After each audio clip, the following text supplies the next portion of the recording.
I'm sorry, Dwebs, but your new adventure is so lame. Okay, Pedro, remember, JD is not the protagonist at all. And with that, Sure, we welcome to the control him, but welcome to the welcome to the finale of Gears of War. I might have some ideas to spice up this series. Anyone No. interested? No. Pedro, what was the line from Gears of War Judgment? The terrible line from... Oh, okay. Shiroi, leave strategy to men with bars, okay? Whatever the hell that means. well, actually, I can explain to you what that means. What kind of bars are you talking about? Are you going to start rapping? No. He means military bars. You know how in military, the higher rank, the more bars you have on that shoulder part of the uniform. I know it was a joke. Actually, didn't. I really thought you were actually talking about rapping though, because usually over here it's usually a Did that body just... Did that body just jump like that? No, I think it vaporized. Weird. So, but yeah, sure, you might have some interesting ideas, because even though we're playing as JD, this is where Kait, out of nowhere, kind of becomes the protagonist of the story. Well, Jova, let's not get ahead of ourselves now, are we? But anyway... I think you already foreshadowed enough. Chorus style. I know, I'm mostly joking. Wait, guys. No, but again, to be honest, to be perfectly fair, again, I don't know. We all saw it at E3 anyway, so it's not like we don't know. Not just that, I was pointing out, at the cost of pointing out again the obvious, but to elaborate more a bit on it. Again, it doesn't feel like we're at the end of the game. In the previous trilogy, hell, I argue to an extent even in Judgment, you could tell we were like in climax territory. Here, it feels like we're still in the second act. Let me put it like this. But we're in the fifth act. It has to do with the tone, setting, set pieces, and whatnot.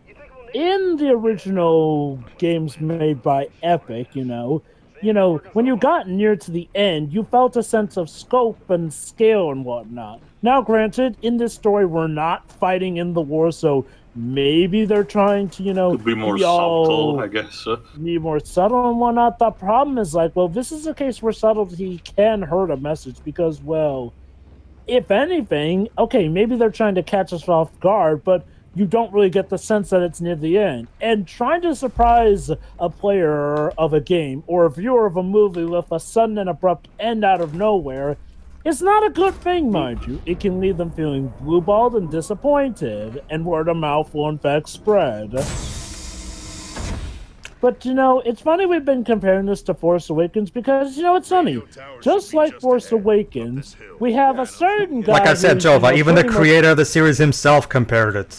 Like everybody in the goddamn internet has done it, so... Like Force Awakens, we have someone who is billed as, the main protagonist, only to pretty much at the last minute get sidelined by this unknown female character who will actually go on to be the actual star of a new show. I wouldn't even have a problem with Kait becoming the main character if she was a different type of female character, as in like for as much as people like to tout and Neil Druckmann likes to tout the whole thing of portraying female characters in a way that's not stereotypical. This franchise is actually a case where I actually would prefer for them to take the Abby route in terms of character design, in the sense that have a muscular woman, on this. This is a franchise where I do think it perfectly it's called for. I would argue, like it's like that way, The Gear Study itself doesn't even leave too much for the mind of fan service anyway, so you might as well go full through. Exactly. It's I mean the women in Gears 3 were not muscular. I get that. But this is one of those cases where I think it would be an interesting way to go about. Obviously, you would need to have a character designer that knows how to do it in a way that looks cool, that it makes sense. But I think it could be pulled off. And I think this is one of those cases where it could work. Like you could make it so that she's let's look at Kait, for example. Kait, it's not that Kait is girly in the way she behaves or anything like that. It's just that she's a toothpick. I wouldn't say she's scrawny. She's just normal. She has a normal physique. you know. The context I don't know, justifies I mean- her build. She's not born to be a soldier. She was simply part of these.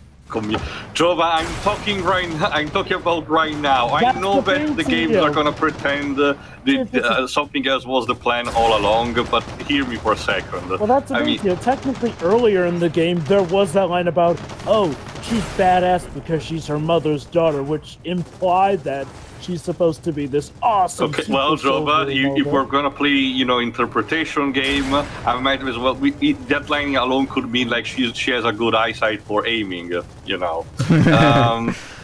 But what I mean also is that the context would justify a bit why she's not used to. That will explain also a bit JD. He's clearly not as built as his father, and it's because of the context. Again, this new generation of character, he has not been exposed to the war, so their physical preparation is not as ripped as their forefathers, which, again, makes sense. On that note, I actually don't have complaints. Sure.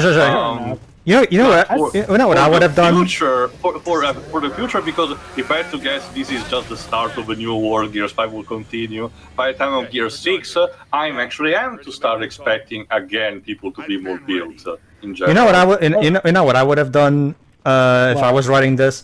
Instead of having Kait be a part of the rebel group from the beginning, and then JD and Del join later because they defected the COG, like we've said, have her also have her be a friend of theirs from the beginning. She was also in the COG with them, but anyway, cutscene. I'll finish later. All right, let's open the door. All right, so Marcus is gonna call Bear to help Killing us. time. And I'm not even gonna get into it. The game is literally on padding time right now. The game is basically telling me that this chapter is pointless. Tail end, Don't worry, he'll pull something out of his ass. I love when John swears. I do. There is something magical about hearing an actor who you're familiar with from your childhood swear up a storm. Yeah. Oh God, Jim So, like- Cummings. Laura Bailey and Nia. Yeah, John. In case you missed it, Shiroi, that's John DiMaggio, aka Bender from Futurama. Well, Bender, Bender already Dr. was not Jack, exactly kid-friendly, but John has also voiced a couple of actual straightforward kids' roles, like Schnitzelin. Oh, it's another fabricator. You know what that means too? More tower defense, sure. If I had to be blunt, the tower defense mode here is actually a bit more bearable in other games where I saw. Again, it's still bare bones. I do believe an approach similar to the one of man versus machine in Team Fortress 2 would have benefited more the game. But I do believe it's a step at least in the right direction. Does this come back in Gears 5? No. So they just brought it back from Judgment on this one. Instead, Teo, we have open world hubs. Well, again, I wouldn't mind if this comes back in a more amplified way, like the one I suggested, one where between each wave you collect the supposed credits for actual upgrades instead of just using the same 2 free constructions, I do believe there is potential for this. It's just that it needs to be amplified a bit better. There's potential in general, but in the hands of these developers who only use it for padding purposes, I'm not entirely convinced that it's a good idea to bring this back, to be honest. Sorry, go on. Like I said, this was better. Oh, sorry. Did you want to say something, Joy? Oh no, Tio was gonna say something. No. First to you, Jova. Don't worry. I can wait. Like I said, these were used actually better in Judgment because even though it was the first time they showed up in Judgment, it felt like they worked better with the overarching narrative and did kind of help the flow of the game in a way, while also helping it helped the game stand out a bit more compared to its predecessors, whereas here it feels purely just like a padding tool. Like, congrats, you did it even worse than an already weak Gears game. I slightly disagree. I think it's more manageable here. And if I have to be blunt, the more bright color of the art style helps it, because the more brown and gray of Judgment made everything blend a bit more. Considering the fact also that it was, an early installment weirdness kind of thing for this tower defense. While here, it's already a bit more detailed, and the color palette at least give a bit more variety on the look. But anyway, on to what I was saying before, but like what Joe was a bit hinting before, Shiroi, basically the magnum opus is probably Jim Cummings as the terror mask for the 2010 Splatterhouse reboot. The game in itself is mediocre, I have to be blunt. I mean, I enjoyed it to an extent, but I do believe it could have been so much better. But the highlight is certainly hearing Jim Cummings, for taking full advantage of the M rating. Just imagine even Winnie the Pooh swearing. Well, actually, Jova, I don't know who they got to do the Winnie the Pooh impression in a recent South Park episode, but he sounds a lot like Jim Cummings, so it does have that effect. I don't know if it's Jim Cummings. If it's not Jim Cummings, it's a very good impersonator. But anyway, personally, too, I would have much have preferred if instead of having tower defense things, instead we could bring back, like I said, the more horror-like color scheme, and instead of tower defense, how about actually having more action set pieces? Because the best moments of this game are the action set pieces, the one with the motorcycle and the one with the elevator. Hey, here's so why not bring, instead of having tower defenses, why not have more of those?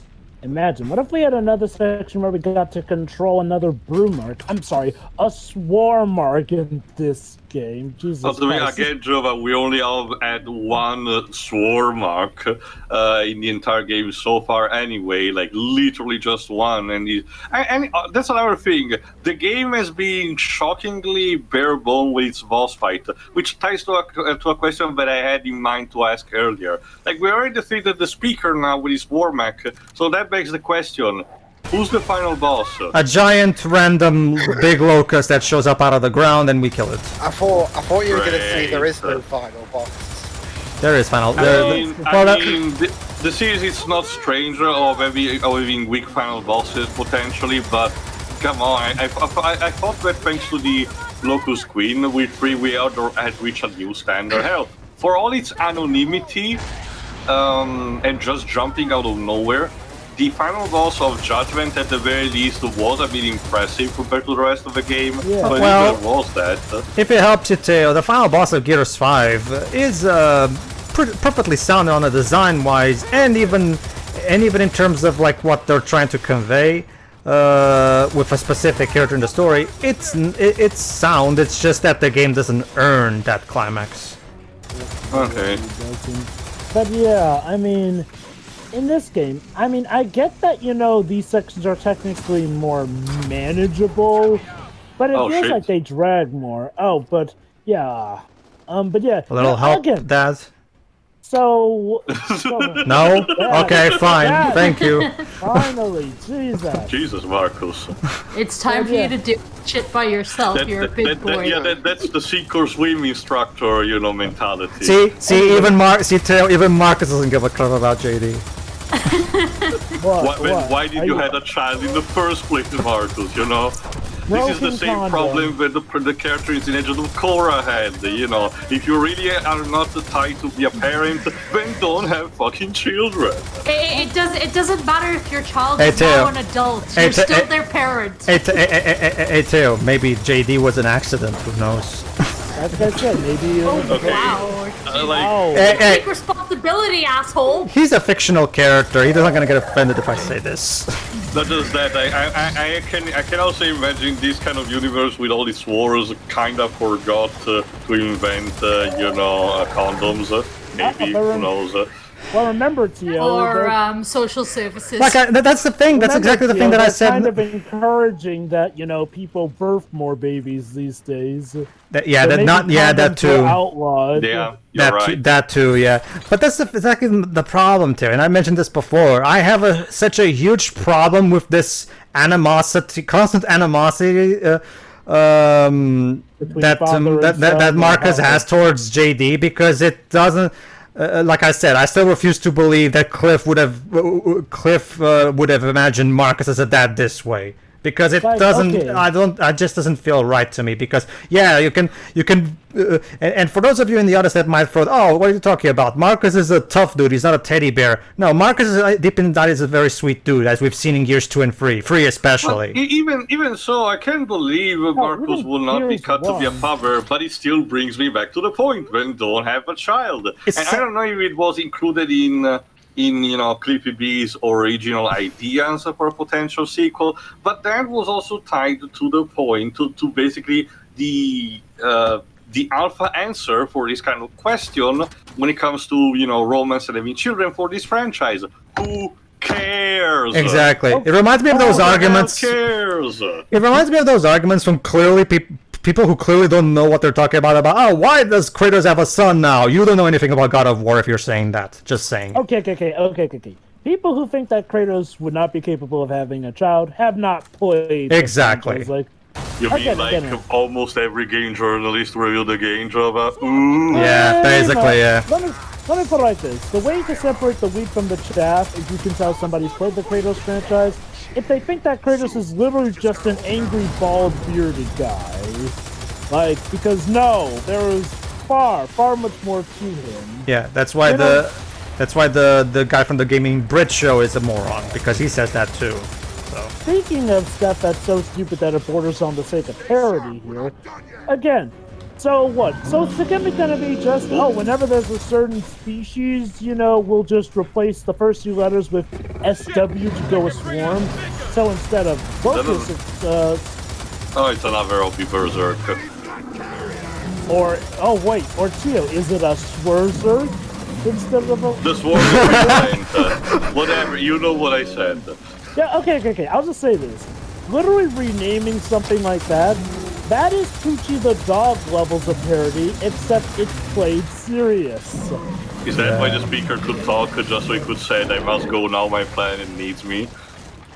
Sure, why not? Again, do they not realize how silly it is to have something that looks like walks like a locust, speaks like a locust, but not called a locust? Exactly, Jova.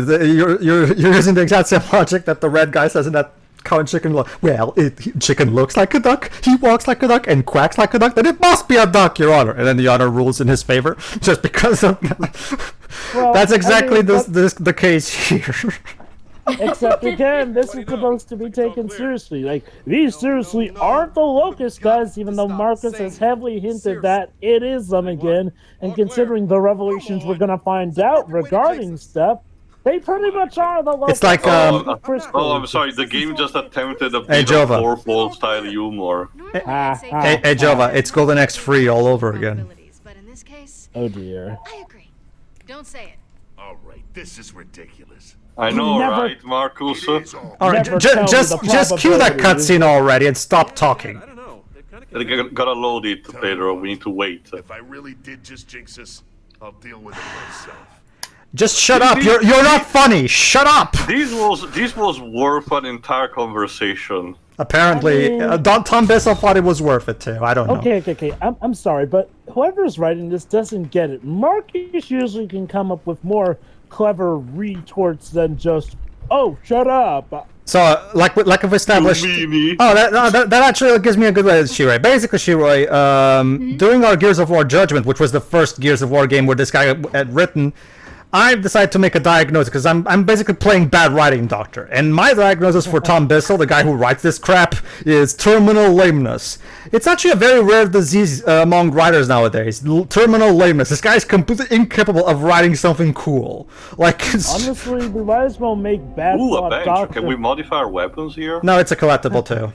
Sorry, Tio. There will be no hyper-detailed animations of characters changing and fixing their guns. I want the paddle, so...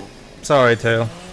But yeah, terminal lameness. That's what he suffers from, Jova. That disease just doesn't let him, Jova. Anyway, cutscene now, I think. Something big's heading this way. Oh boy. I wonder what it could be. Oh no, it's robots. Two giant DeeBees. Very good, Tio. And they may have... Well, take a while. Guess who brought those? But you told me she wasn't available. I told you what? Sorry. Oh no! Okay, they were brought by Baird. I thought they were brought by the Miss President. Baird is still working at the cocktail. That's why he has access to these. Goldberg? Well, that's the thing, that's the thing, Joe. That's the thing, Dwebs. Yeah, Baird in his later years, yeah, he looks like Goldberg, doesn't he? Yeah. Marcus. Hey, Cole. Right, being too late. Jesus Man, Christ. Cole, you got fucking old. Hey, Cole aged a lot better than Baird, by the look. Yeah, I I don't know. I think Baird looks cool, personally. Oh yeah, he does. I'm just saying, Cole kind of maintains his look more. He's had hair, you know. Del, meet Damon Baird, CEO of DB Industries. Of course he's the CEO. He's the CEO of the science department, basically. The whole killer DB thing? Jin did that, not me. Well, they've still got your initials on them. Let me know if any of this sounds familiar. Okay. You go AWOL from the COG, about 6 months ago, and somehow no one arrests you. Or Wow, would have been nice if we'd known these plot details earlier. And just magically, a bot transport. Let's just stuff him in. It was him. Yeah, Baird has been secretly taking care of JD this whole time. Yeah, it is about. He was the man in the shadows. You don't understand me, Daddy wanted to do things alone. You're welcome, by the way. Spoiled brat. It steals his vehicle. No. To be fair, Teo, he did bring this year for them, so it's actually okay. So one of you take second. To be fair. Let me guess who's the other. Dal is gonna pilot the other one. Actually, no. But it was gonna be Kate. Is it gonna be Kate? know, Actually, no. I'll Is say- it Kate? I don't remember if it's Kate or. Oh, no, listen here. Kind of missed him, you know. No, fuck off. Fuck off, Tom. Fuck off. There's no way the real characters would never say something so stupid. Oh, and that's what you told honestly, us in Gears 3, the fact that he married Yeah. the girl that he Sam. was saying. Basically, Shiroi, that's the character voiced by Claudia Black, aka Chloe's voice actress. Yep, she and Baird kind of have a honestly- thing. Honestly, guys, we're at the very end of the game, and so far okay, maybe it's just a Gears 5 thing, but so far I'm failing to see what the writers, what the people behind this game, tried to do to make Kate so special, which has just been like everybody else. It's more in Gears 5 that they try to do that, Dwebs. Okay, let me just say this, Dibs. In regards to this game, like I said, remember, Dibs, I said it's at the last minute, and I do mean it's at the last minute of this game. That too, yeah. Don't worry, Dwebs. When we get to Gears 5, you'll see exactly what they're trying to do. But anyway, Not to mention, Babes, the stakes are tied to hair for this case because supposedly the person to rescue is her mother. JD doesn't really have anyone to rescue here. not really. Consider this, Dibs.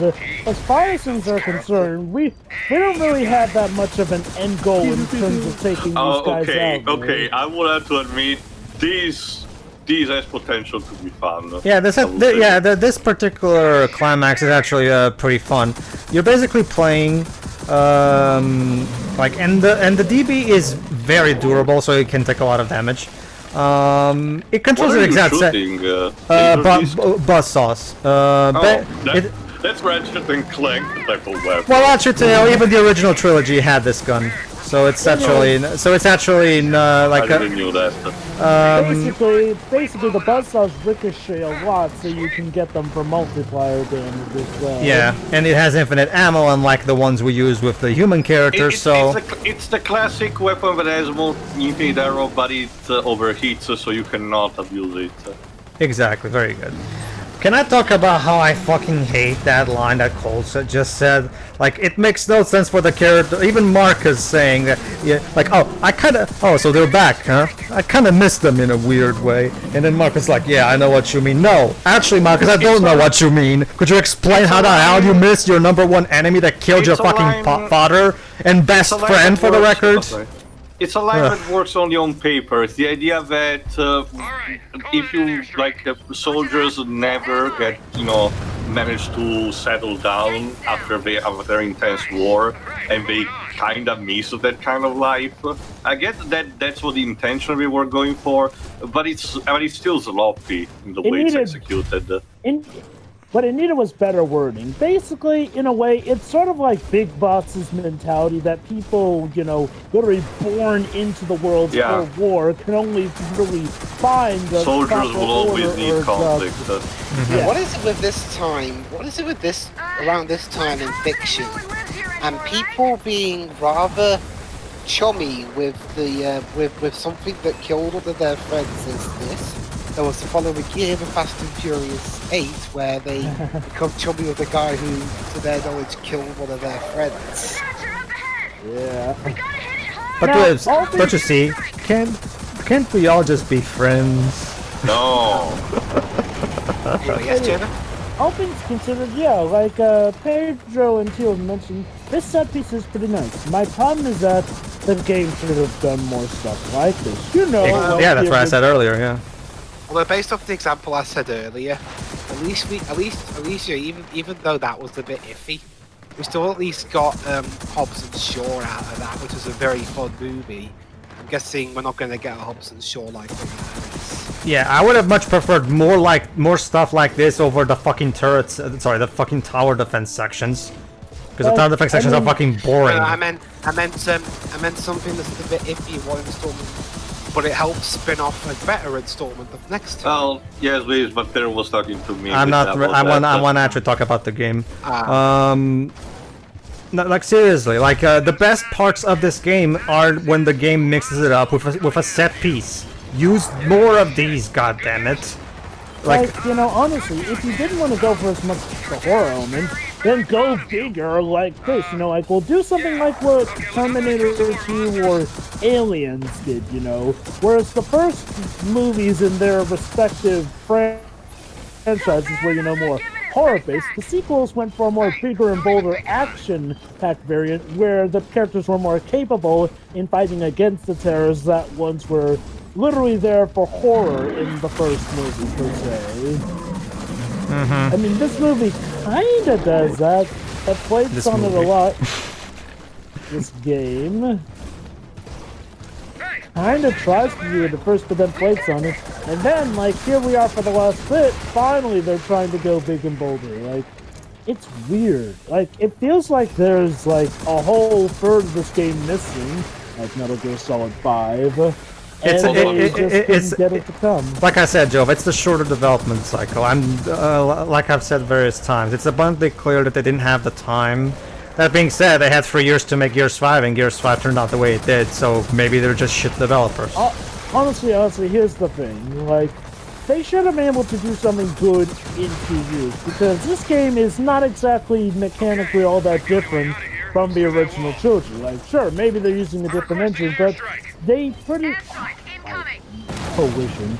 Well, all of a sudden, you'd think that the Coalition would have been able to gather how to do it from, you know, playing the originals and, you know, having that stuff to go off of. Like, that, or, again, if they were complete newcomers to the franchise here, maybe something better could have been done. Tom, but you see, now we're the same size as if for whatever reason I was hired to replace Rod Ferguson, the first order of business is, Tom, you're fired. Like, seriously, I don't want this guy in charge of Gears writing. Gears writing. Seriously. Wouldn't it be more effective to actually teach him a lesson, in a sense, to have him write, and then at that moment when you have to actually approve the script, it's like, this sucks more, go back and try again. That may be true, but at the same 343 actually did bring in an experienced Halo writer. Let's bring Joshua Ortega back. Like, seriously. Joshua Ortega, one of the writers of the original trilogy. Okay, yeah, but you mentioned the Halo writer? Well, remember, recently, after announcing the delay of Halo Infinite, at the time of this recording at least, the 343 announced that they're bringing back the writer of the Halo novels. So he actually knows his Halo stuff, so he's bound to at the very least do a better job, hopefully, than whoever wrote Halo 5. Okay. Because for a moment there it sounded like you said they were bringing on a Halo writer for this series. No. I was talking about that since Halo is doing it, might as well do the same for Gears. You know, bringing back a writer who worked on Can you do a special kill? Yeah, that's what I'm about to do. All right, let's see.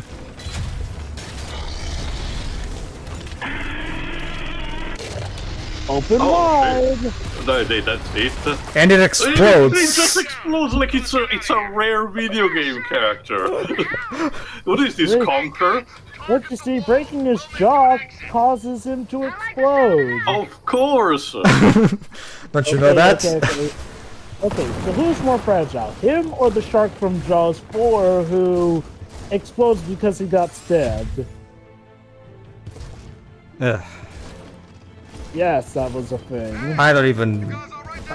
So where are you even supposed to go? Because like you actually ended up in this city. Remember the transition between the actual swarm place to here was non-existent, and now thanks to Bird's machine, now you are going. We're going straight to the Locust Hive too, where Reina is imprisoned.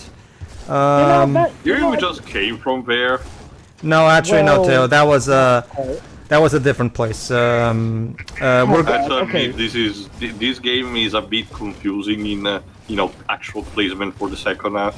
It's because they change objectives various times, whereas in the original trilogy we establish what the objective is, and that's it. That's all it is. Whereas this game changes gears. Not to mention, like I said, various times. Also, like I said, the pace, the way the transitions are paced. Even in the previous games, you had moments where characters had to move from one location to another between cutscenes, but they actually show that. Here, like, we have the character going on foot and just saying, I don't know what we're gonna do, and then immediately jump back to them arriving in a vehicle back to this city. Like, there's something missing here. To be perfectly honest here, when I got to this point the first time, I had so checked out. At this point I was just on full autopilot, but whatever makes the game end faster. Honestly, I can't blame you. May I take this moment to sum up two big issues that I've realized that we haven't really covered up until this point? Go ahead. Okay, so yeah, it's now that you guys mention it, yeah, we've been focusing a lot on how the characters don't work for this, but one thing that's lost our attention even more, the actual locations in this game aren't that memorable. No. I disagree on that because the castle actually had me interested quite a lot. Again, it's a piece of lore we haven't seen even in the comics, so of course it grabs my attention even more. Yes, it grabs your attention, but the execution didn't really do a good job. Well, you did ask if it was memorable, Jova. You have your answer. Well, not as memorable as, say, the original games, though. Like, okay, all through this, they don't really do good in their execution of actually playing their roles in it. Like, okay, maybe we could argue about whether or not they're memorable, but in terms of actually serving purposes to the story, they literally feel just like areas that we run around through, not even places that really contribute to the lore much. Now, there's no Riftworm equivalent in this game. Because the Riftworm is one of the most iconic moments in Gears. There's no equivalent of that in this game at all.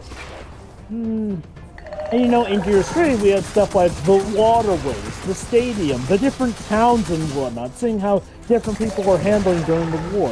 Hell, even Gears 1 at least had the train in the end here and there.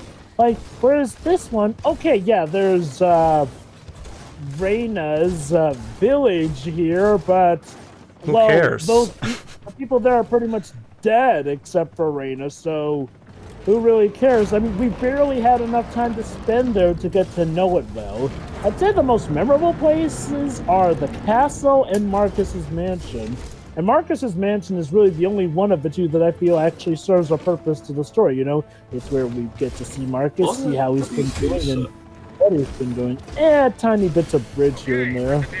Rubble and whatnot. I mean, already saw like a sunken ship before. It's weird.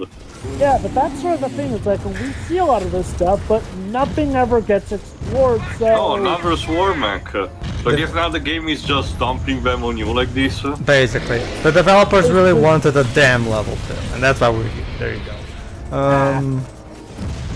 But yeah, honestly, as far as I'm concerned, a lot of these levels are literally just to run through and pad the time. Like. None of them have really raised that good amount of how about in the sense like... sorry, Jova, go ahead and finish, sorry. None of them have really done that good a job in, per se, actually using their lore potential to an advantage whatsoever. Like, compared to Gears 2, the Gears 2 had that freaky hospital, which raised a lot of questions and actually gave us some insight to the Locust as well. We had the Locust's lair, like Pedro mentioned, we had the worm. And all the set pieces and whatnot helped Final out boss of amazingly. Gears 3. Oh god, the final boss of Gears 3 was amazing. The problem here is that not only the bosses and characters feel lame, but the locations feel like they're not even trying compared to the original Gears. Mm-hmm. Well, let me put it this way too. The development team is operating on full Final Fantasy X logic. They can't for the life of me figure out how to get the party from the ice level to the desert level. So, teleportation ahoy. there you go. See, that's how it is. So you're supposed to actually demolish the dam? Well, it is their stronghold. Act 5, Chapter 4, release. There you go. Does that mean we're released from this game? Yeah, let's just go with that. There you go, Tail. Swarm Hive. That's where we are. Swarm Hive. Oh. See? 9 hours and 11 minutes in. Anyway, so that was one problem I mentioned, but let me talk about the other big problem here. The lack of stakes in this overall narrative here. Like, at this point, there really isn't a war happening again. Like, you could say, oh, there's the threat of the return of the Locust, but the game spends half of its time pretending that, oh, these aren't really the Locusts, so yeah, that's up in the air. The problem is like, well, at this point, the biggest stakes are, oh no, we need to rescue Reyna, and that's pretty much it. It's not like Reyna will be able to do something that'll help us win the war. It's just Keit really wants her mother. Yeah. Like, I mean, not for nothing. This is kind of sort of quote unquote rescue type of plot about things like Doom will perish. Let me put it.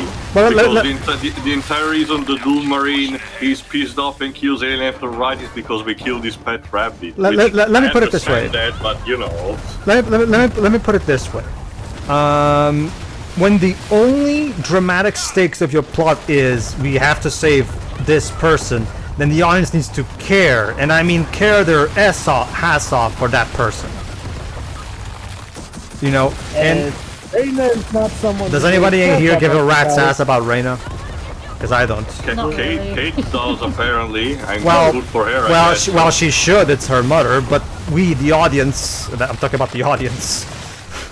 Mind you, Keit was apparently willing to screw over other people just to get to her mother too. Yeah. Have I missed anything? No, not really. Final boss. That's the one of the hackathon monster from God of War Ascension. What the fuck are you doing here? Oh great, because we needed something from God of War Ascension to make this even more lame. That's probably one of the more memorable things about the game, you know, the hackathon the initial monster, but still, it Wasn't that the last PS3 one? Yes. It looks uncannily similar to that. Sure. Just missing the color. It's actually brown instead of green, but you know, pizza. Okay. The game wanted us to care. Maybe they Rip could have and made tear. Oh, you're just stapling it to the ground? Seriously? Yeah, so that it forces itself to. Oh, wait! Oh, You don't get to rip it yourself. That's so lame. Wait. So this is pretty much just a watered-down version of the Like you have a giant mech suit. Put those arms to good use and rip that thing yourself, good sir. Pedro, You know what this means? mentioned you thought God of War Ascension was lame. The story specifically. The gameplay was one of those cases. What if I told you that the writer of that game also wrote Knack 2? Oh, well, yeah. Well, actually, they already told us that actually. Not just that, Dweebs. Also, God of War 3. And also, Dweebs. I think it's female, and the writer. I know that. Yeah. Oh, okay. And also, yeah, it was a staple of the God of War franchise. But also, that's another thing. Now I get what you're shooting. It's not Basov. Is stapler ammunition. Yes. Like, this is like the weirdest episode of Home Improvement ever. And then maybe this is what the Home Improvement game should have been. Tim Allen would be disappointed. Starring Tim Allen as Bird. Yeah, you know what this is? This is a watered-down version of the baby blooper fight from Super Mario Sunshine when you rip the tentacles off the bed. Yeah. Yeah, even Mario knew how to throw his arms in the battlefield when actually ripping something off. JD, Baird, I know that these robots were not, idealized for actual combat, since that, considering the weapon is a stapler, you're probably just construction equipment, but still, I'm pretty sure they're capable of ripping something with their own arms. Don't you see, Tio? They can only hold the gun so much. Look at that, everybody. Teo is having a lameness overload from exposure. I'm sorry, this is so easy to fix, and I don't understand why anyone in the dev team thought this was cool, because it's not. I told you this game was lame. I told you, dog. Oh snap, it's firing! Wait, it's firing stuff out of its chest? Oh look, another Gears game where the helicopter is Honestly, hitting about to crash. I find this more weird than lame. How about this? It's weird. It's lame weird. There you go. Lemur. Okay, guys, they're okay. Okay. How about this, Ribs? It's not lame. It's naff, like you asked. So there you go. It's lenaf. It's lenaf. It's not. It's both lame. It's both lame and naff. It's like a weird Okay, I will say this. Particularly inspired. I will say this as an firing actual. out of its chest is. All right. Let me explain this bit. Okay, I will say this, using the rotor of the helicopter as an actual shield and weapon, that is actually more cool. I will give Yeah, it it is. Actually called that. Yeah. Let me explain. This thing, every time this thing throws a thing, it hurts you and can bounce you back. So make sure to use your shield so that you don't get bounced back, so you can get close to it. When you get close to it, that's when you can damage it. There you go. Now it's the problem is that you have to get so close for it to trigger the animation that allows me to hit it. And it can become a problem because if the thing hits you when it does the animation, it can screw you over. So this is one of those cases where it's incredibly easy to screw up, and not in a good way. It's hard to explain if you're not actually playing it, but let's just say this could have been designed tighter, in a tighter way. Okay, see, there you go. Now, see, I intentionally stayed myself. Yay! Finally! Decent action. Notice how on my second attempt I stayed a bit further away because I'm not entirely sure just how close I have to be from it to trigger the animation, because there's no clear indicator, so I just have to kind of guess. It's. But yeah, like I was saying, that's exactly it. This game is both lame, naff, and weird. So. What do you mean? Well, that's three things. Well, I can't combine three words. It's too hard. So it's just three things. It's overload because of way too much. Yeah. Yeah, not gonna lie, that is awesome. And hey, that's a nice. Okay, can you actually finish it? Now I can. Don't worry, I'm just a I'm your dentist. The open wide and say, Yeah. I just wish the blood wasn't so cartoonish in the way it's rendered, Yeah, because the blood in Gears 1 looks better. Ooh. Wait, why are you exiting the vehicle, JD? Alright, everybody! Now prepare. From the way that was shot, it looked like the one behind you. Wait, okay. Bold to assume of you, JD, when you will find no other resistance whatsoever. Alright, now time for the, I guess, emotional punch of an ending, I guess. Also, Pedro, don't we get that little special plot twist in this scene? Well, hold on, Joe, but that's at the end. Hold on. Wait for it. For being a prisoner, they treat her, very gently compared to the others. There's a reason for that, too. And I can imagine why. Didn't you? What? Yes. Remember, he was connected to the hive, mind. so he knew. Yeah. Yeah, but he didn't know he would find this. To be fair, yeah, he just said. It's okay, Kate. Pull the trigger. I'm least I'll die. Well, that sucks. Katie, cut me loose. Please. Raina, please. I think. Yeah, JD, stop. You're not the protagonist anymore. Go away. In this moment, this is where I think become the protagonist. I think Dardigan put it best in his Sins video for this game. This feels like them trying to recapture the magic of Maria's death from Gears of War 2. Sorry guys, you fail hard. This is member berries and For the record, Shiro watched that scene without any context. and it still worked. Yeah, honestly, Pedro throwing and you're scenes gonna out of kill- context took And you're gonna nothing kill her away like from this? Yes. Well, she just said that if she's cut from the connection, she'll die. Wouldn't it make more sense to just cut away the tentacles and let her die naturally? Ah, but don't you see, Tio? It was No, done we in need a Gears dramatic stab. Yeah, we need to we need to have some kind of emotional ending. So this is it, I Nothing guess. personnel, mom. Oh, okay, so here's an idea. Not have the line about her dying if she's cut loose, because honestly, cutting her loose might have been Also, you know what this means, guys? That all this time to try to rescue her, and it's all for nothing. Wow. That's what she's doing. Okay. Okay. Technically, killing her does help accomplish something. It helps stop the Locust from using her for various purposes. But the entire purpose was to find her alive, you know?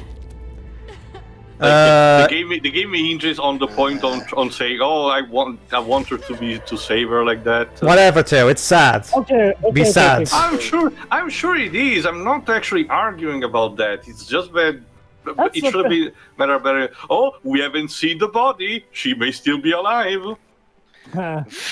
Honestly, here's what I don't get. Why did they need a discretion shot? It's not like she was going to stab the mother, even though they make it look like she is going to stab her. But no, she literally just cuts her loose. Get it? Like she cuts the cord or cuts off the life support. But yeah, like Jova was just teasing a minute ago. Yeah, we have one final plot point to establish right at the very last second. The game. What do you? Oh yeah, that's right. This technically isn't over. You need time. Trust me. I've been there. Yeah, true. Yes. And he didn't have the luxury of time. Hell, he didn't even get to say goodbye to Dom. Katie. Grandmother. I never knew her. Oh. Oh boy. Dun dun dun. Shiroi, that's the Locust symbol. Shiroi, for the record. Oh. So basically, the Locust Queen was her grandmother. Very good, Teo. He gets it, ladies and gentlemen. And that's the end. So I guess this answered my question. The Locust can procreate. That's the well, Teo. We're gonna learn more about the Locust Queen. We're gonna explain more in Gears 5, Teo. Yeah, don't worry. Still, like, if you want to go fast, go alone. If you want to go far, go together. What is this? A Sonic quote? What does that even mean? Hey guys, if you want to go fast, go alone.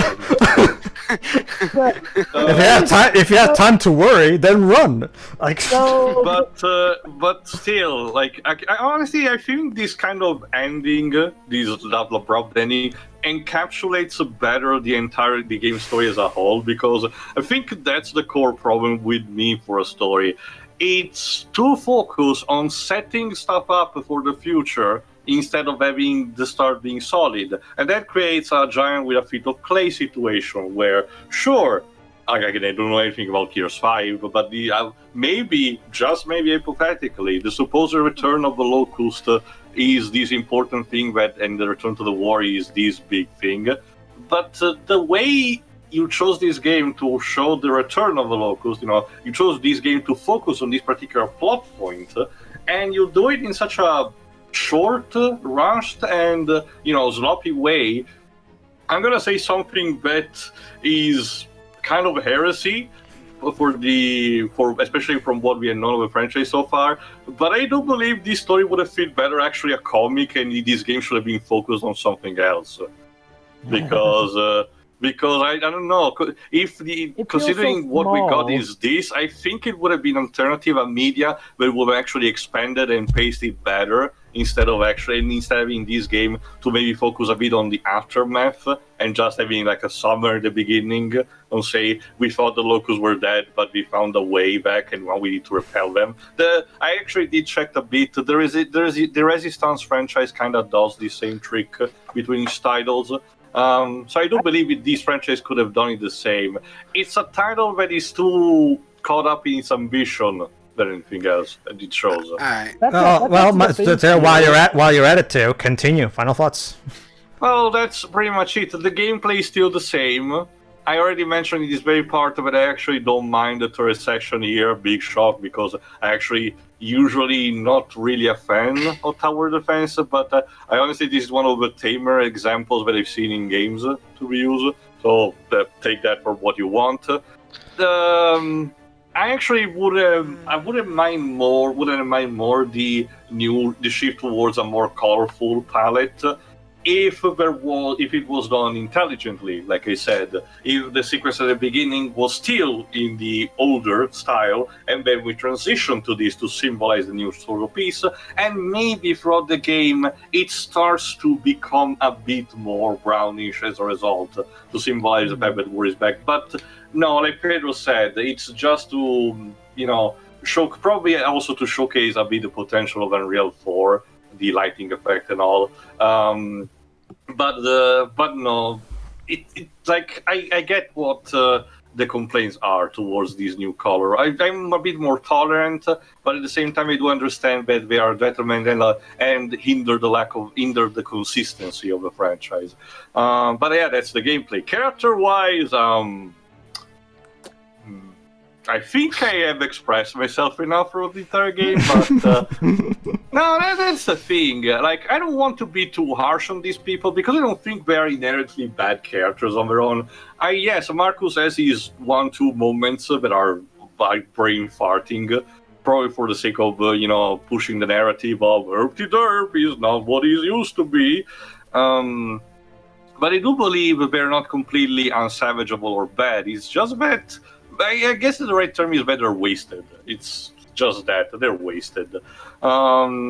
Kate doesn't say anything to me until maybe like those couple of points. Like I said, the major point to me that captured me about Kate is the introduction with the metaphor about the caterpillar becoming the butterfly. That is important, and with this revelation at the end, it pretty much confirms my suspicions.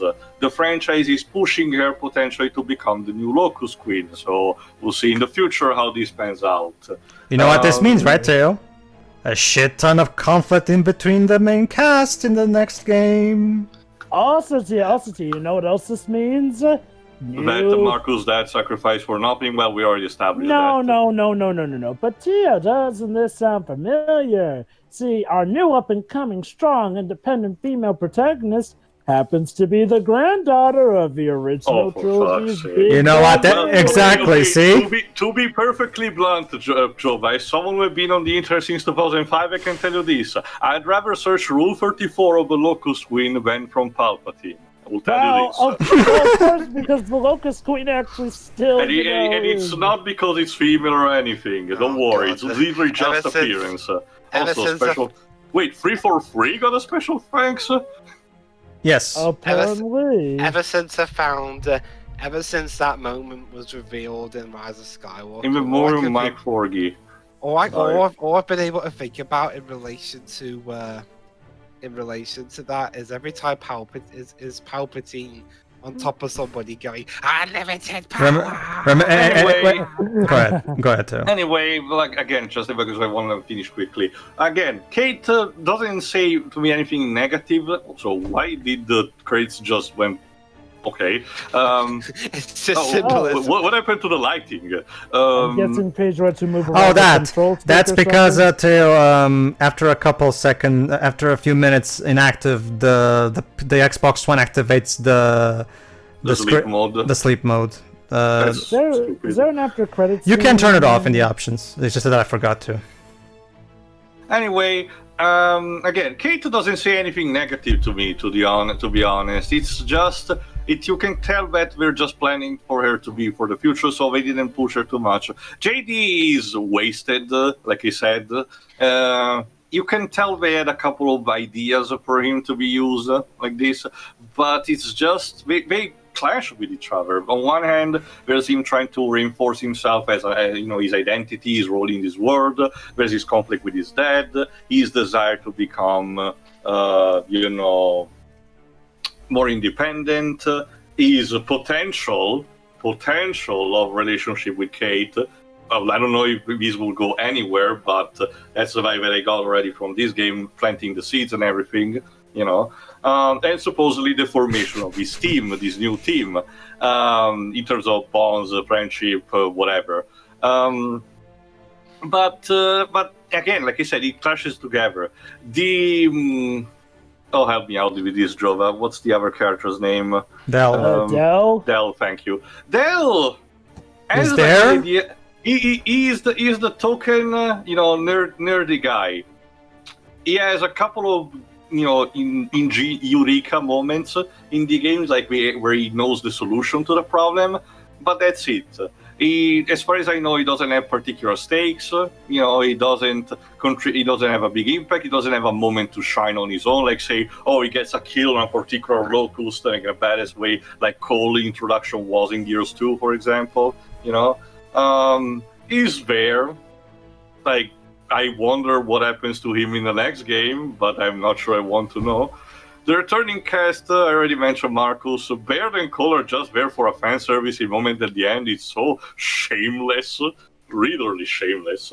But yeah, that's pretty much it. The whole set piece thing, I can understand. I will still say that this game also still had horror elements in the form of the return of the locust in the way they're paced through the castle and your first contact with the hive and Marcus being taken. There is the body horror, very David Lynch-esque, if you ask me. But that's it. You can tell this is a different beast from the trilogy wants to be. But it needs the trading wheels because it just removes any stumbling. However, splash damage for the multiplayer, which apparently was still bad back in the day. But anyway, yeah, that's pretty much it for me. I can tell this, I want to see where this is going for all intents and purposes, so there's that. But it's not completely bad, but it could have been so much better. Next. Hey, Drebs, remember how I told you a few parts ago that that Gears 5 was going to be both Last Jedi and half of Rise of Skywalker? You're starting to see what I meant, right? With this reveal at the end. Rise of Skywalker do you mean? Well, the whole reveal that Kate is the Locust Queen's granddaughter. See, I told you. Okay. Go ahead. Just like that bit in Rise of Skywalker, that's put on important to be head. But anyway, my final thoughts. Gameplay-wise, it doesn't seem too different from the other ones. It's just young players, any of the OC cast, which would be fine. Different perspectives on war and all that, especially from the POV of the son of one of the main characters. But I'll get to that in a minute. Music-wise, I'm gonna be honest. Music was never. I don't think the music in any of these games has been the most memorable in the world, and this is no exception. I had to show you the Gears of War 2 theme again because that theme is glorious. Well, that's the theme, Pedro. I've heard the theme like 3 or 4 times by this point, and I still don't remember it. So. Yeah. I think it might be better if you listen to it without us commentating over it. Anyway, let's continue. I've heard music before while we were talking over it. Go ahead, continue. So yeah, at least music-wise, it's consistent. Graphics-wise, okay. On its own merits, the graphics are great. I mean, it's an Xbox One game, you kind of expect that. Although I will say, I mean, I get what they're going for. The war is over, so things are going to be a bit brighter afterwards. It's like how I can kind of get the Star Wars prequels looking a bit more cleaner because that was pre-war. But I mean, it's a fine looking game. It's just I can understand why some might be a bit thrown off from how the other games were. Mm-hmm. Story-wise, It's naff. well, okay, I can maybe list some positives. Go on. The voice acting is good. It is, yeah. It's not that the game has bad ideas; it just doesn't execute them well. Pretty much. Particularly the stuff with Kate. Like, honestly, I kind of forgot about the whole I need to find my mum thing because The plot itself kind of forgot about that. yeah, I mean, this it doesn't want to focus on. Does it want to focus on her trying to find her mum? Does it want to focus on JD's relationship with his pa? Does it want to do anything with what are their names? I don't know. It's like I think that's Tom Bissell's problem. Instead of trying to pick one plot and go with and do that well, he tries to make like 3 or 4, but can't do those well either. Which is, I mean, it baffles me. Again, I've read The Disaster Artist. I mean, I know that was a co-authored book, but the writing quality in that book was great. So I know he can do better than this. And again, I know there's a difference between writing something based off a true story and making up your own one. But yeah, there's still one thing that's consistent throughout writing is quality. You could do stuff well, you could do it badly. Disaster Artist was done well, I think. This wasn't. So yeah, I'm just kind of puzzled by how things turned out is all. And as for returning characters, any returning character not named Marcus, I think gets off just fine, considering they're not on screen for very long. Plus, they seem to be relatively in tune with what they were, albeit older. I get having to change a few bits and pieces here and there to reflect their age, but you can still keep them in character. Like, I don't know, if we're going off Force Awakens. Wait, what is this? And now... Oh boy, something's about to give birth to something. Or someone. There you go. It's you! Oscar survived! Surprise! Surprise! Yay! You've seen better days. So there you go. Hope you enjoyed the fact that he's gonna be in Gears 5 too, at least. Wah, wah. Oh, I'm fine with that, to be honest. It's better. Sure. At least we'll Anyway, see. We'll see. Oh, it's true. Go ahead, Liz. Anyway, as I was saying, since we're on about Force Awakens, I think Han was written pretty well, in that movie. For comparison's sake, he's pretty much the same guy we know and love. He's just a bit older.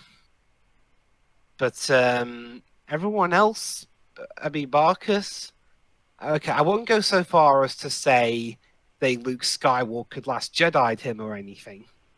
But it's still rather off, him. Okay, I get it. He's been away from war for a while, so maybe his brain's a bit rusty.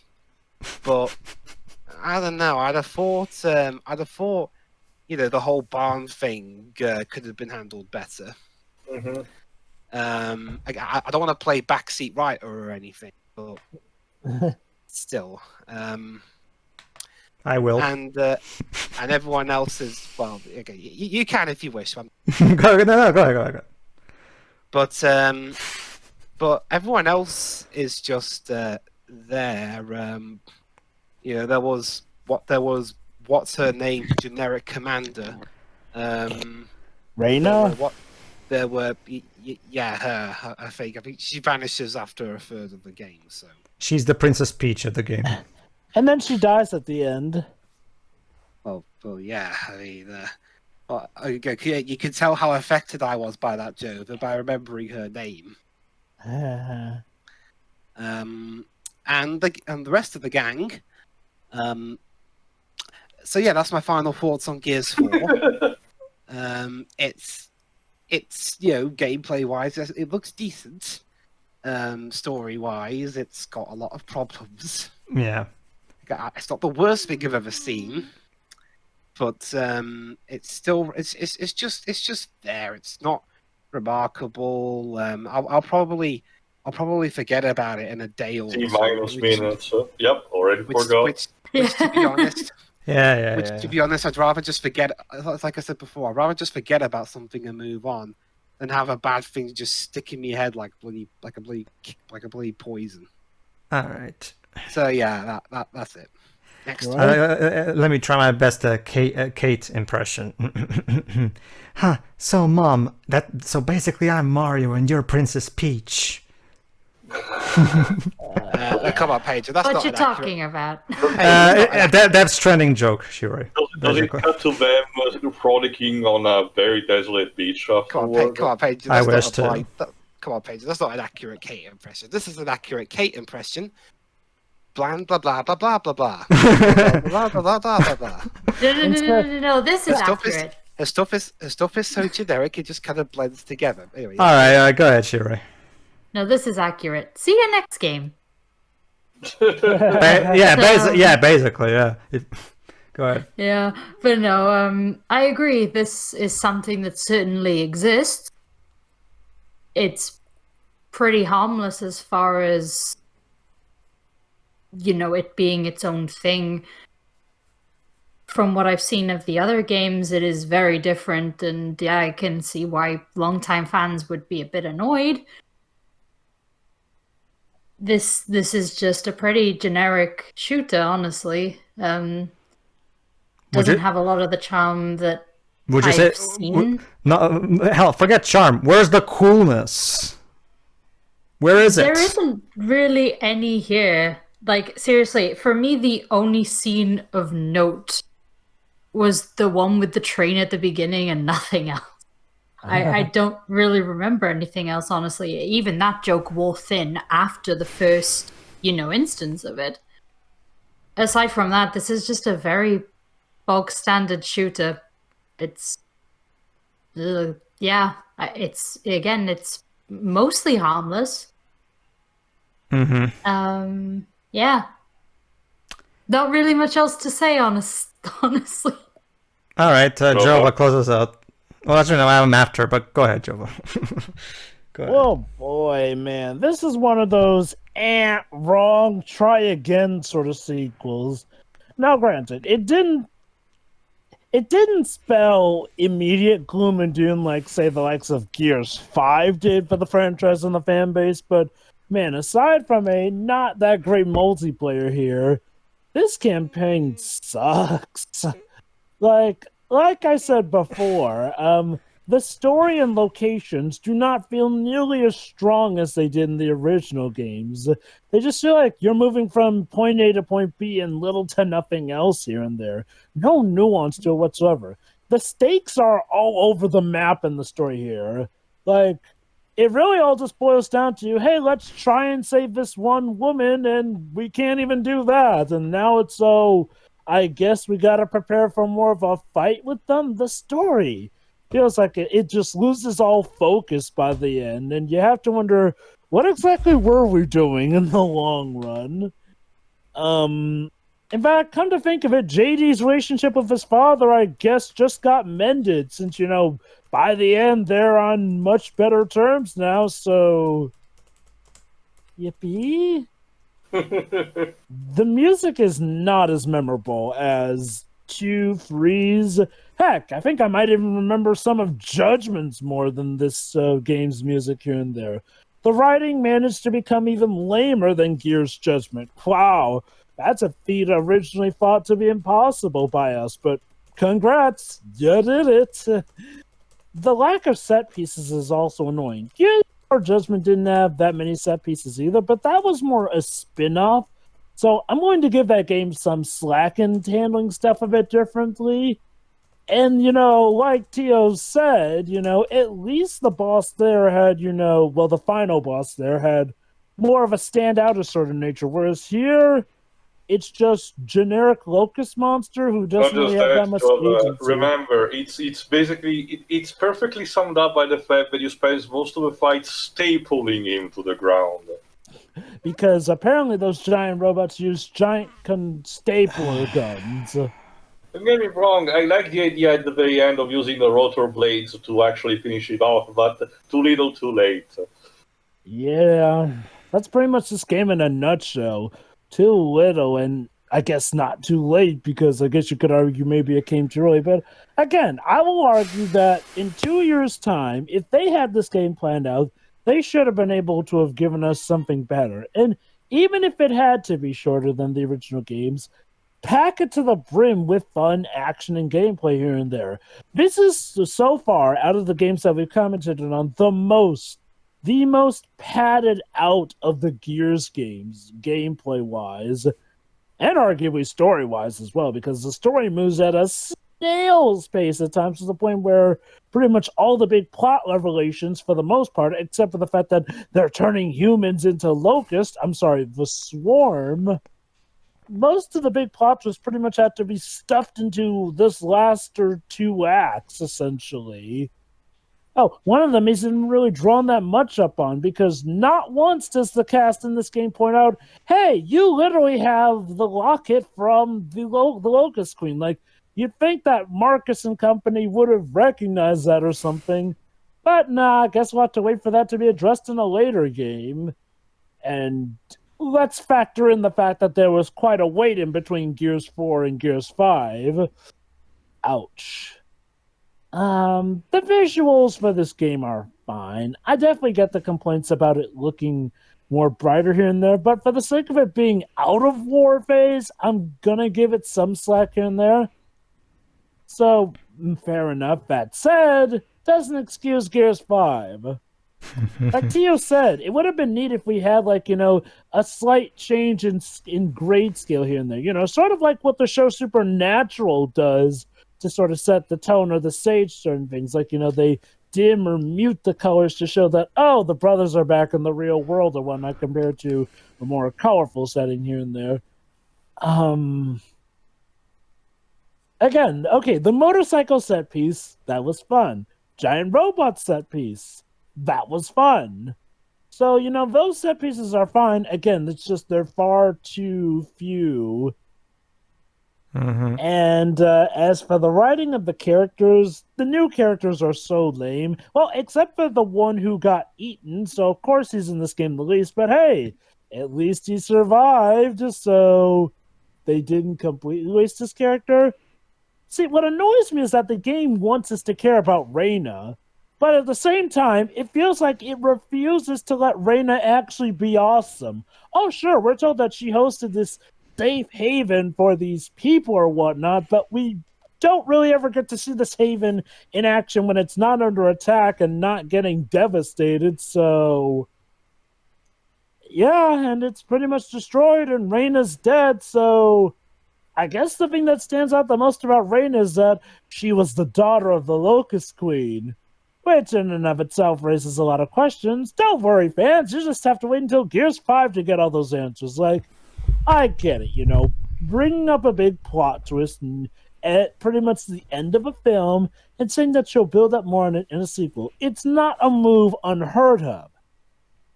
That said, if the payoff is not good, yeah. Yeah, and oh boy, given the payoff in Gears 5. Okay, the payoff in Gears 5 is detailed, but it sucks. Like, every bit of that detail just is bad. But I will bring up more on that when we get to Gears 5. As for this story, though, like I said, it's just concentrated lameness. And it can get pretty bad, too, or insulting with how it writes some of the older characters, too. Mainly Marcus. Like, I mean... We're talking about Marcus is not in this game. I thought we already like established Marcus, this. Anyway, I feel like Marcus wasn't so much, a fault idiot. No, my issue is that Marcus does not feel like he has the wit of his original counterpart. Like, his original counterpart could be quite the deadpan snarker who could pretty much throw back an insult in somebody's face with a great counter argument here and there. Here, most of it literally just amounts to, oh, shut up, you're stupid, or not a goddamn word, even though I was wrong. And, like, it's just so lame. This game is pitiful. That's the best way to put it. Pitiful. I mean, it feels like something that, if the franchise went on to be good after this, would be, just a fart in the wind. But no, it just turned out to be a precursor of what was to come, and then some. Pedro, close us out. I'll just go through bullet points. The graphics look great, but they don't look like how a Gears game should be. The music is bland and unmemorable. The plot is, for the most part, aimless, and with one last-ditch attempt at capturing the glory of the most iconic moment of Gears 2. Yeah, sorry, buddy. Nah. The characters. Dell is lame. JD is naff. And Kait is just there. Cole is fine. He's definitely better here than he was in Judgment, so there's that. Same thing for Baird. Like, I get Baird, we have like a sneak peek of him, but Cole has like 2 lines in the entire game. What's there to be fine? I know, right? Well, at least he actually, those 2 lines at the very least sounded Cole-esque, unlike any of the stuff he said in Gears Judgment. What, the whole line about missing the locusts? Okay, not that one. Cool. Not that one. That was stupid. But that's the thing. That's one of his 2 main lines in this game. Okay, fine. Never mind. He's not fine either. I would honestly take Cole in Judgment than in him over this game. I mean, to be fair, it's not like they per se ruined him. Like, that line is finicky, but it's like you said, it feels so lame. He feels so weak. He feels yeah, whatever. Okay, as for the hobo that's masquerading as Marcus, he's stupid. Where's Marcus? Can someone please find where Marcus is imprisoned? Hashtag not my Marcus. Exactly, see? You get me.